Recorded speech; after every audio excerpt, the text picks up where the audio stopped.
that Albanese has put his hard left mates from university days in key positions across the government. The piece also looks at the influence of Penny Wong, as well as how Albanese has been apparently begging her not to retire.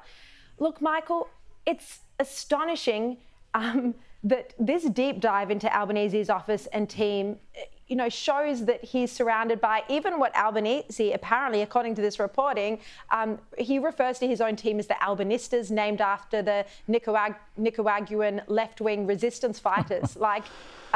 It's just astonishing when you look at it. Mm. Daniel Ortega, I thought we'd got rid of him in the 70s, but he's back. Look, I'd be fascinated to hear Richo's view on this, but as Richo knows better than anyone, the Labor Party's incredibly tribal. And he's surrounded himself by people who have been in his corner for 20 or 30 years, which is why Catherine Murphy, who comes in, and I read that she's going to tell him like it is. She's going to give him the, she's not going to hold back. She's going to tell him what needs to be told to him. Well, he's going to show her the door very quickly, because there's nothing a leader dislikes more than a blow-in telling you where you're wrong all day long. I don't think she'll last long. The people that will last long, the people that have been with him on this 30-year journey, Wong, Gartrell, etc. Yeah, well, we'll see how it goes. I mean, he seems to be, according to the article, welcoming her advice, even if it's already been what he doesn't want to hear. Richo, you're a personal mate of the Prime Minister's. Do you think that he doesn't take advice well from those he disagree with? Because that's what we've seen in this reporting over the past 3 days, that even those close to him warned him against holding the voice referendum, and he just ignored the advice. Well, I've never known a leader who took advice from everybody that he should have taken advice from. I've met plenty of leaders who wouldn't take advice from anyone. They're a dime a dozen. And it's really hard sometimes to get people to listen. Now, I've always found, perhaps because I've got a good personal relationship with him, that he will listen.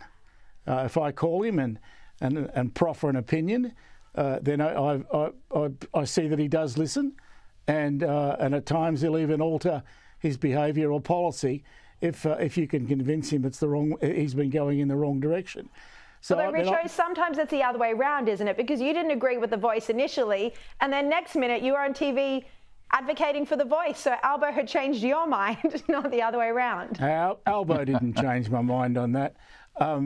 I did the thing, I suppose, that you have to do. I went with my tribe, even though it pained me a little to do so.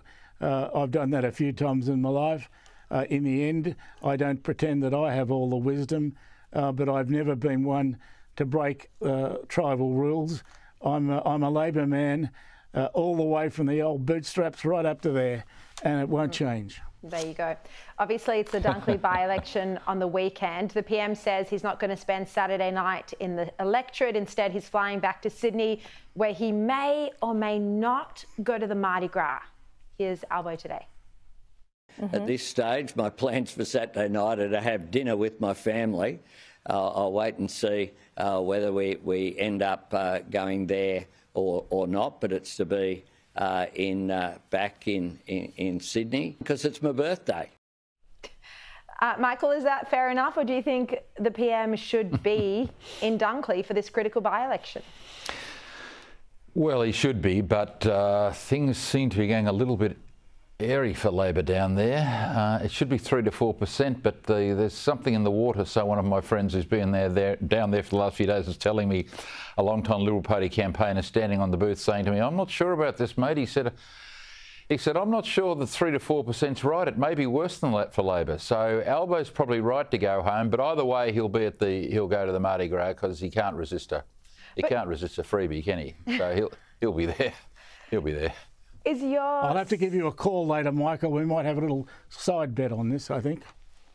Well, okay. What's your sense, right, Michael? Are you thinking that Labor is still going to win Dunkley? Yeah. My sense is Labor are going to win, and it's 3 to 4%. However, there are a lot of negatives, 1%ers playing against Labor. The cost of living lie hasn't gone down well. Mortgage rates are still too high. Albo told everyone that fixing the cost of living crisis, as he called it, under Morrison and Frydenberg was easy. $275, not a problem. We can just do that straight away. The fact that that foolish Labor candidate didn't turn up to the Paul Murray debate the other night, that was very stupid. I mean, that permeates thousands of people in the electorate. Why didn't she turn up? Oh, she's a poor candidate, or she mucked up that press conference, or she's frightened or hiding. It's just very bad not to turn up. The Australian Democrat turned up, did very well. The Libertarian person turned up, did very well, and Conroy, the Liberal candidate, I thought was outstanding. Labor not to turn up, stupid. So, Shari, there's all these 1%ers working against Labor. It could be worse than 4%. The wind is gently blowing against Albo at the minute. Well, all the polls, 4 polls out this week, all show that Albo's ratings are falling. One of them even that the coalition is now ahead of Labor. Richo, what's your sense about what's going to happen on Saturday? I think, where Labor's in the midst of midterm blues. Every government has them. We seem to be having them at the moment. I'd say in a seat like Dunkley, it's not easy for us to win. I'm very reluctant to predict Dunkley. I think it's going to be very tight. But if I had to put money on it, I'd say Labor will still scrape in, but it won't be a triumphant result. Yeah, well, it seems like the Prime Minister's gearing everyone up for a poor result. I mean, he keeps speaking about this 7% swing that he says is the average result against the government in a by-election. Of course, Dennis Shanahan yesterday revealed that really it's more like 2.9%, especially when the sitting MP has passed away. So Albanese trying to soften up people for a bad result, but we'll see just how bad it is.